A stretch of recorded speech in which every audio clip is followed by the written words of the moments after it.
முழு முதற் கடவுளாக விளங்கக்கூடிய ஐங்கரப் பெருமானுடைய திருவடிகளையும் செந்திலம்பதி செந்திலாண்டவனுடைய திருவடிகளையும் அடியேன் மனம் மெய் மொழிகளால் சிறந்தாழ்ந்து வணங்குகின்றேன்.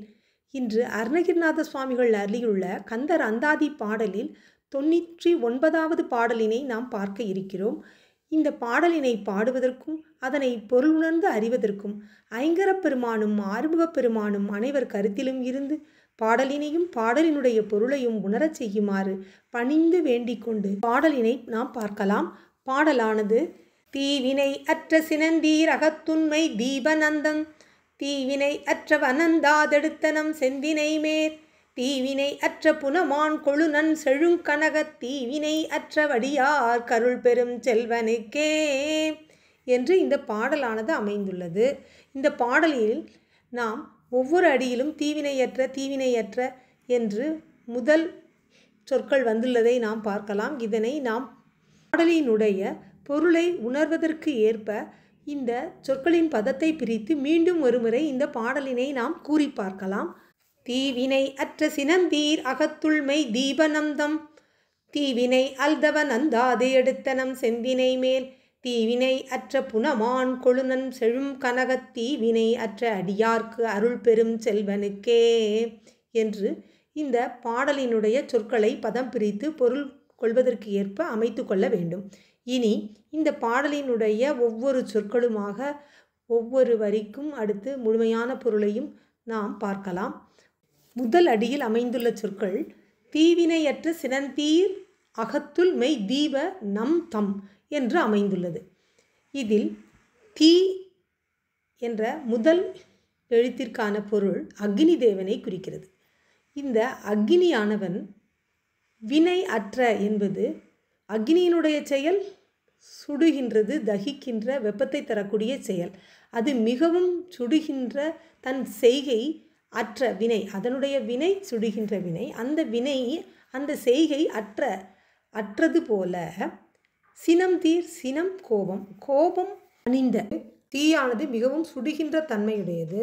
அத்தகைய தீயினுடைய சுடுகின்ற தன்மையற்ற தனிந்த தன்மையை இந்த கோபத்தீயும் தனிந்த தன்மையுடையதாக இரண்டும் தன் செயலற்ற தன்மையை இங்கு குறிப்பிடுகின்றார். அடுத்து அகத்துள் என்று அகத்துள் தமது சார்ந்த அந்த இருதயத்தில் மெய் என்பது உண்மையாக, தீபம் ஞான விளக்கு, நந்தம் நம்முடைய. இந்த வரியை நாம் அடுத்த வரியோடு சேர்த்து பொருளை காணலாம்.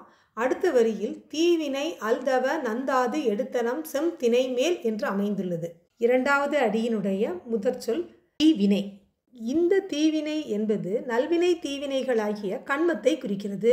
அடுத்து அல் என்பது இருளானது தவ என்பது அழிதல், கெட்டு அழியும்படி நந்தாது எடுத்தனம் அவிந்து போகாமல் ஏற்றி வைத்தோம் என்று கூறுகின்றார். நந்தாது அவிந்து போகாமல் எடுத்தனம் எதனை ஏற்றி வைத்தோம்? ஞான மெய் தீபம். முதல் வரியில் கூறிய உண்மையாகிய அந்த ஞான விளக்கை நம்முடைய தீவினையாகிய இருளானது கெட்டு அழியும்படி இந்த தீபத்தை அவிந்து போகாமல் ஏற்றி வைத்தோம், எப்பொழுதும் நிலைத்திருக்குமாறு ஏற்றி வைத்தோம் என்று அருணகிரிநாத சுவாமிகள் இங்கு உறுதிப்பட கூறுகின்றார். நாம் இந்த வரியில் இதுவரை உள்ள பொருளை பார்க்கலாம். அடுத்த செம் திணைமேல் என்பதை அடுத்த வரியோடு சேர்த்து பொருள் கொள்ளலாம். இந்த ஞான விளக்கை ஏற்றுதல் என்பது எளிமையான காரியமாகாது. அதுவும் நந்தாது எடுத்தனம் என்று நம் அருணகிரிநாத சுவாமிகள் கூறியிருக்கின்றார். இதற்கு நம் சைவ சித்தாந்தத்தை கொண்டே பொருள் அறிய வேண்டும். இங்கு இருள் என்று கூறியிருக்கின்றார், தீவினையாகிய இருள் என்று கூறியிருக்கின்றார், உண்மையாகிய ஞான விளக்கு என்று கூறியிருக்கின்றார். இந்த இருளானது கெட்டு அழிய வேண்டும், நம் தம் அகத்துள் மெய் தீபத்தை ஏற்றினோம் என்று கூறியிருக்கின்றார் நம் சுவாமிகள். இதற்கு திருவருட்பயனை அருளிய நம் உமாபதி சிவனார் கூறியிருப்பது, ஒரு பொருளும் காட்டாது இரு உருவம் காட்டும், இரு பொருளும் காட்டாது இது என்று கூறியிருப்பார். அக இருள் புற இருளினும் கொடியது. இருக்கின்ற இருளானது ஒரு பொருளையும் காண ஒட்டாதபடி நமது கண்ணை மறைத்துவிடும். ஆயினும் தான் இருள் என்பதையாவது காட்டி உணரச் செய்யுமாறு நிற்கும். அக இருளான இந்த அறியாமையாகிய ஆணவ மலம் இறைவனையும் தன்னையும் பிற பொருட்களையும் அறிய ஒட்டாது, தன்னையும் காட்டிக்கொள்ளாது. இவ்வாறு பிற பொருள் தான் என்ற இரண்டையும் தாம் அறிய முடியாத வகையில் நமது அறிவை மறைத்து நிற்கக்கூடியது இந்த அக இருள். புற இருள் நம் கண்ணை வந்து மறைக்கும் போது பொருளை காணும் காட்சி தடைபடுகிறது. கண் வழியாக பார்த்தறிகின்ற நாம் கண்ணுக்கு வேறாக இருப்பதனாலே கண் செயற்படாத போது அதை வைத்து கண்ணை மறைக்கின்ற இருள் வந்துற்றது என்பதை அறிந்து கொள்கிறோம். இருளுக்கு மாற்று பொருளாகிய விளக்கு முதலியவற்றின் உதவியை நாடி அவ்விருளை அகற்ற முயல்கின்றோம்.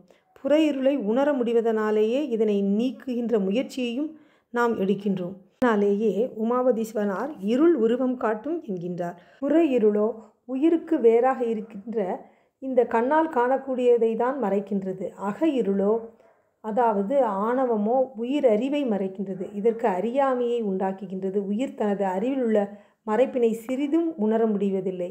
அம்மறைப்பினால் உண்டாகும் அறியாமையையும் தெரிந்து கொள்வதில்லை. மாறாக அறியாமையே அறிவே என்று நம்பிவிடுகின்றது. நம்மிடத்தில் அறியாமை இருப்பது தெரிந்தால் அல்லவா அதற்கான காரணம் யாது என ஆராய்ந்து அதனை நீக்கிக் கொள்ள முயல்வோம். அறியாமையே அறிவு போல தோன்றும் போது அறியாமை பற்றிய ஆராய்ச்சி எப்படி நமக்கு உண்டாகும்? அதனை நீக்குகின்ற முயற்சியும் எப்படி உண்டாகும்? இவ்வாறு உயிர் தன் அறிவை ஒன்று மறைத்து நிற்கின்றது என்பதை எவ்வகையிலும் உணர முடியாமற் போகின்றது. மலமாகிய இருள் தான் ஒரு பொருள் இல்லை என்னும்படியாக உயிரில் பொருந்தி இருக்கும். அடுத்த பாடலில் அன்று அளவி உள்ளொளியோடு ஆவியிடை அடங்கி இன்று அளவும் நின்றது இருள் என்று கூறியிருப்பார். உயிர்களிடத்தில் இரண்டர கலந்து நிற்கின்ற உள் ஒளியாகிய இறைவனோடு ஆணவமாகிய இருளும் ஒன்றே உடன் கலந்திருக்கின்றது. அந்த இருள் இறைவனுக்கு கீழ்ப்பட்டதாய் அடங்கி உயிரை மட்டுமே பற்றி நிற்கின்றது. அன்று தொட்டு இன்று வரையிலும் உயிரை விட்டு நீங்காமலேயே உள்ளது. உயிர்களிடத்தில் ஒளியாகிய இறைவனும் இருக்கிறான், இருளாகிய ஆணவ மலமும் இருக்கிறது. இரண்டிற்கும் இடம் உயிர்தான். ஆகவே அக ஒளியாகிய இறைவன் முன் அக இருளாகிய ஆணவம் என்றும் கீழ்ப்பட்டதாய் அடங்கியே இருக்கும் என்பதை நாம் அறிய வேண்டும். உயிரோடு இறைவன் இரண்டர கலந்திருக்கின்ற போது அவனுக்கு எதிராகிய ஆணவ மலமும் உயிரில் உடன் கலந்துள்ளது என்பது எங்கனம் கூடும் என்று நாம் கேட்கலாம். ஒளிக்கும் இருளுக்கும் ஒன்றே இடம் என்பதை அறிந்தால் இந்த வினா நம்மிடம் எழாது. பகலில் ஒளியும் இருளும் ஓரிடத்தில்தான் உள்ளன. ஒளி மேலிட்ட போது இருள் அந்த இடத்தை விட்டு ஓடிவிடவில்லை. அதே இடத்திலேயே மடங்கி போய் சிறிதும் புலனாகாமல் உள்ளது. ஆனால் உலக வழக்கில் இருள் நீங்கியதாக சொல்கின்றோம். இதன் பொருள் இருள் ஒளி முன்னர் தன் சக்தி கெட்டு மடங்கி கிடக்கிறது என்பதே. விளக்கு மெழுகின்ற போது அதுகாரும் அவ்விடத்தில் மடங்கி நின்ற இருள் மேலிடும். இதனை விளக்கு அற்றம் பார்க்கும் இருளே போல் என்று திருக்குறளில் நாம் காணலாம். ஆணவமாகிய இருள் உள்ளது என்பதை திருவருள் துணையால் அறியலாமே அன்றி வேறு எவ்வகையாலும் அறிதல் இயலாது. மற்றுமொரு செயல் ஒன்று மிகினும் ஒளி கவராதேல் உள்ளம் என்றும் அகலாது இருள் என்று கூறியிருப்பார். உயிர்களிடத்தில் ஆணவ இருள் இப்பொழுது மிகுந்திருந்தாலும் உயிர் திருவருள் ஒளியை சிறிது சிறிதாக பெற்று அந்த ஆணவ இருளை படிப்படியாக நீக்கிக் கொள்ளும்.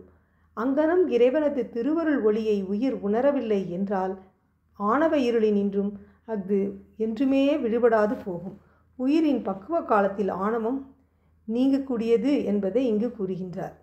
அருணகிரிநாத சுவாமிகள் கூறிய தீவினையாகிய இருளானது கெட்டு அழியும்படி என்று கூறியது இந்த ஆணவ இருளினால்தான் தீவினைகளை நாம் ஈட்டுகின்றோம். அறியாமையால் செய்யக்கூடிய இந்த இரு வினைகளும் நேரானால்தான் முக்தி இன்பத்தை பெற முடியும். நீடும் இருவினைகள் நேராக நேராதல் கூடும் இறைசக்தி கொளல் என்று கூறியிருப்பார் உமாபதி சிவனார். முன்னே செய்து கொண்ட இரு வினைகளின் பயன்களாய் வருகின்ற இன்ப துன்பங்கள் ஆன்ம அறிவில் சமமாய் உணரப்படும் நிலை வருங்காலத்தில் அந்த ஆன்மா இறைவனது திருவருளை பெறுதல் கூடும். ஞான போதத்தில் 8ஆம் நூற்றாவில் உள்ள மேற்கோள் ஈண்டு இவ்வான்மாக்களுக்கு முற்றை தவத்தான் ஞானம் நிகழும் என்று கூறுகின்றது. சிவபெருமானை நோக்கி செய்யும் சரியை கிரியை யோகம் ஆகிய வழிபாடும் தொண்டுமே சைவத்தில் தவம் என்று சிறப்பித்து கூறப்படுகின்றது. வீட்டை துறந்து காட்டிற்கு சென்று உணவை வெறுத்து உடலை வெறுத்து செய்யும் கடுமையான தவங்களும் சிவபெருமானை நோக்கி செய்யாத பொழுது தவம் ஆகாது. வீட்டில் மனைவி மக்களோடு கூடியிருந்து மனையறம் நடத்தினாலும் சிவபெருமானையே நினைத்து வழிபாடு செய்தால் அதுவே உண்மை தவமாகும் என்று கூறுகின்றது. சரியை கிரியை யோகங்கள் ஆகிய தவத்தினை பொருள் புகழ் முதலிய உலக பயன்களை கருதாது பெருமாண்டத்தில் கொண்ட அன்பு ஒன்றே காரணமாக செய்பவரின் அத்தவ முயற்சியால் இருவினை உப்பு உண்டாகும்.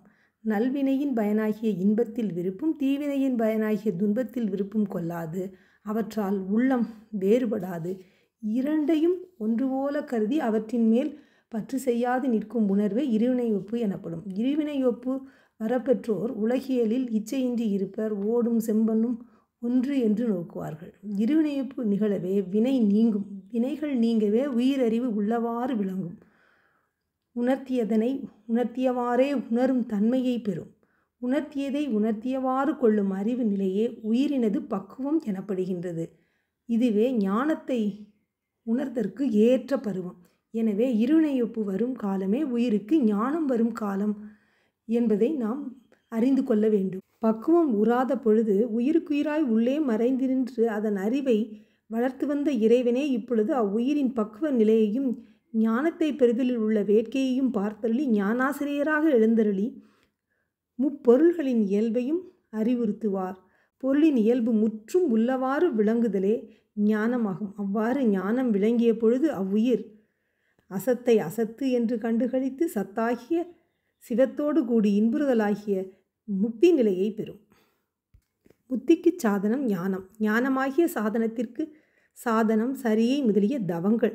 ஆன்மாக்களின் அறிவு படிமுறையால் மேன்மேலும் விளங்கி பக்குவப்பட்டு வருவதற்கு இறைவன் உயிர்க்கு உயிராய் என்றும் நீங்காமல் உடனாய் நின்று நோக்கி வரும் அருள் நோக்கமே காரணம். 8ஆம் நூற்பாவினுடைய ஏது கூறுகிறது, மேற்சரியை கிரியா யோகங்களை செய்துழி நன்னெறியாகிய ஞானத்தை காட்டி அல்லது மோட்சத்தை கொடா ஆகலான் என்று கூறுகிறது.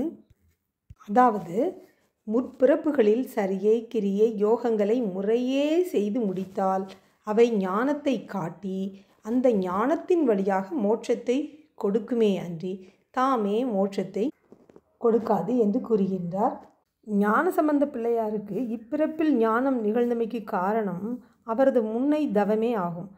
அவருக்கு ஞானம் நிகழ்ந்தமையை கூறும்போது உணர்வறிய மெஞ்ஞானம் தவ முதல்வர் சம்பந்தர் தாம் உணர்ந்தார் என்று முன்னை தவநிலையை மறவாது குறிப்பிட்டிருப்பார் சேக்கிழார் பெருமான். இங்கு ஆசிரிய பெருமான் நன்னெறியாகிய ஞானம் என சிறப்பித்து கூறுவது ஏனெனில் மற்ற நெறிகள் யாவும் ஞான நெறியில் வந்து கூட ஞான நெறியே நேரே வீட்டின்பத்திற்கு கொண்டு போய் சேர்க்கக்கூடியது. அதனாலேயே நம் அருணகிரிநாத சுவாமிகள் ஞான தீபம் ஏற்றினோம் என்று இங்கு கூறியிருக்கின்றார். அடுத்து 2வது வரியினுடைய இறுதி 2 சொற்களுக்கான பொருளை காண்போம். இறுதி சொற்கள் செம் திணைமேல் என்று அமைந்துள்ளது. செம் என்றால் சிவந்த, திணைமேல் என்பது திணைப்பயிர்கள் விளையக்கூடிய. அடுத்த 3வது வரியினுடைய சொற்களை நாம் பார்க்கலாம். தீ வினையற்ற புனமான் கொழு நன் செழும் கனக என்று அமைந்துள்ளது. இந்த 3வது அடியில் உள்ள தீ என்பது தீந்து போகும் வினையற்ற செய்கை அல்லாத, வினை செய்கை இல்லாத. புன் என்பது புனத்தில் வாழக்கூடிய மான் போலும் விழிகளை உடைய வள்ளி பிராட்டிக்கு கொழுநன் கணவனாகிய எழும் என்பது செழுமை தங்கிய. அடுத்த வரியையும் சேர்த்தே பொருளை காண்போம். கனகத்து தீவினை அற்ற அடியார்க்கு அருள் பெரும் செல்வனுக்கே என்று அமைந்துள்ளது. கனக தீவினை என்பது கனகம் பொன்மயமாக ஒளி வீசக்கூடிய, இந்த தீ ஒளி வீசக்கூடிய வீட்டு உலகை, அந்த கனகத்தீ வினை அற்ற, வினை பந்த பாசங்களெல்லாம் நீங்கிய அடியார்க்கு, தம்முடைய அடியவர்களுக்கு அருள் பாலிக்கின்ற பெரும் பெரிய செல்வனுக்கே, அருள் நிறைந்த அந்த செல்வ பெருமானாகிய கந்தக்கடவுளுக்கே நான் ஞான தீபத்தை ஏற்றினோம் என்று கூறியிருக்கின்றார் நம் சுவாமிகள். மிகவும் எளிமையாக இந்த பாடலில் கூறியிருப்பது இந்த 3வது வரியில் வழப்பம் தங்கிய, அதாவது செழுமையாக திணப்புணம் வளர்ந்திருக்கின்ற அந்த புனத்தில் வாழக்கூடிய வள்ளி பிராட்டிக்கு கணவனாகிய முருகப்பெருமான் என்று இந்த இடத்தில் கூற காரணம், பக்குவப்பட்ட ஆன்மா வள்ளி நாயகி, அவளை தேடி திணைப்புணம் வந்தார் முருகப்பெருமான். அதுபோன்று பந்த பாசங்கள் அகன்ற நிலையில் பக்குவப்பட்ட ஆன்மாக்களாகிய அடியவர்களுக்கும் வீட்டு உலகை அருளக்கூடியவன் கந்தப்பெருமான் என்பதை இங்கு கூறியிருக்கின்றார். இங்குதான் பழனி திருப்புகளில் ஞான பண்டித சாமி என்று கூறியிருப்பார். மற்றுமொரு பொருளின்மேர் என்ற திருப்புகளில் குரு கடாட்சகலா வேதாகம பரம வாக்கிய ஞானாச்சாரிய குறைவி தீர்த்தருள் சுவாமி என்று கூறியிருப்பார். முருகப்பெருமான் ஞானமூர்த்தி என்பதும் ஞானதாதா என்பதும் ஞானாச்சரியன் என்பதும் ஞானஸ்வரூபன் என்பதும் இந்த திருப்புகள் மூலம் நாம் காணலாம். கந்தபுராணத்தில் கூறப்பட்ட வரிகள் ஞானந்தான் உருவாகிய நாயகன் இயல்பை யானும் நீயுமாய் இசைத்து என்றாளப் தெளிதோ என்று கூறப்பட்டதை நாம் காணலாம். தீபமங்கள ஜோதி என்று கூறியிருப்பார். அருட்பெரும் ஜோதி ஆண்டவர் ஆறுமுக கடவுளே என்பதை மற்றும் ஒரு இடத்தில் நித்த ஜெகஜோதி பெருமாளே என்று இத்திரணி திருப்புகளில் கூறியிருப்பார். ஞான பண்டித சுவாமியாக விளங்கக்கூடிய முருகப்பெருமான் பந்த பாசங்கள் நீங்கிய தம் அடியவர்களுக்கு அருள்பாலிக்கின்ற தன்மையை இங்கு கூறியிருப்பது போலவே தேவாரத்திலும் பெரும்புலர் காலை மூழ்கி பித்தர்க்கு பத்தராகி அரும்பொரு மலர்கள் கொண்டாங்கு ஆர்வத்தை உள்ளே வைத்து விரும்பி நல்விளக்கு தூபம் விதியினால் இடவல்லார்க்கு கரும்பினில் கட்டி போல்வார் கடவுர் வீரட்டனாரே என்று கூறப்பட்டதை நாம் காணலாம். அந்த பெருமானோ கோட்டூர் நற்கொழுந்தே என்று தொழுவார்கள் பொன்னார் தரும் உலகினில் அமரரோடு அமர்ந்து இனிது இருப்பாரே என்று கூறியிருப்பார். அப்பர் பெருமான் அற்றார்க்கு அரும்பொருள் காண்க ஐயாரன் அடித்தளமே என்று கூறியிருப்பார். அற்று பற்றின்றி யாரையும் எல்லார்க்கு உற்ற நற்றுணையாவான் என்று கூறியிருப்பார். இவ்வாறெல்லாம் இவன் அடியவர்களுக்கு அருளும் தன்மையை இங்கு குறிப்பிட்டிருப்பது ஞானாசிரியனாகிய பெருமானுடைய திருவருளே. திருவிடைமருதூர் திருப்புகளில் இணையடிகள் பரவுமுனதடியவர்கள் பெறுவதுவும் ஏசிதார்களோ பாசநாசனே இருவினைமும் மலமுமர இரவியோடு பிறவியற ஏகபோகமாய் நீயும் நானுமாய் இருக்கும் வகை பரம சுகம் அதனை அருடை மருதில் அருள் ஏக நாயகா லோகநாயகா இமையவர் பெருமாளே என்று கூறியிருப்பார். திருவிடை மருதூரில் வீற்றிருக்கின்ற தனி நாயகனே, உலக நாயகனே, தேவர்களின் பெருமாளே, இரு வினைகளும் ஆணவம் கண்மம் மாயை எனப்படும் மும்மலங்களும் நீங்கவும் இறப்புடன் பிறப்பு ஒழியவும் ஒரே இன்ப நிலையில் நீயும் நானும் ஒன்றுபட்டு அழுந்தி கலக்கும் வகை சேருமாறு பேரின்ப நிலையை எனக்கு அருள்வாயாக. இந்த இரு வினைகளாகிய தீவினைகளும் ஆணவமலமாகிய அந்த இருளும் அகல பெருமானுடைய ஞான திருவருள் ஒளி வேண்டும் என்பதே இந்த பாடலில் கூறியிருப்பது. இந்த கந்தரந்தாதி பாடலினுடைய சுருங்கிய வடிவை நாம் பார்க்கலாம். வளப்பமிக்க திணைப்புணத்தில் வாழ்கின்ற வள்ளியம்மைக்கு நாயகனும் பற்றற்ற அடியார்கட்கு மோட்ச உலகத்தை அளிப்பவனுமாகிய குமரக்கடவுளுக்கு நமது சார்ந்த இருதய தகழியில் உண்மையாகிய ஞான விளக்கை ஏற்றி வைத்தோம் என்று முருகப்பெருமானுடைய ஞான அனுபூதியை பெற்ற நம் குருநாதராகிய அருணகிரிநாத சுவாமிகள் நம்மையும் தம் அடியார்களோடு இணைத்து ஞான தீபம் ஏற்றி வைத்தோம் என்று நமக்காக கூறுகின்றார்.